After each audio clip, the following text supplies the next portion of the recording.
Welcome. In this video, I will show you how to enable or disable phone notifications on iPhone for your Apple Watch SE 3.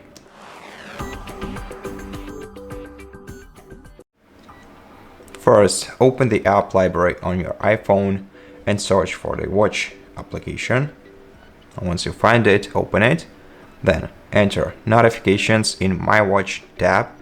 Now scroll down and find the phone app here, and now you can select Mirror My iPhone, which will duplicate your iPhone settings for the phone app to your Apple Watch, or you can set a custom notification settings. Here you can disable notifications by selecting notifications off, or if you allow notifications, you'll be able to choose whether to play the sound or to use the haptics whenever you receive a notification.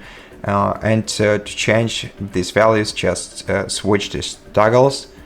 Then that's basically how you can enable or disable phone notifications for your Apple Watch. Thank you for watching this video. If you liked it, consider subscribing to our channel, leave us a like and a comment below, and I'll see you in the next one.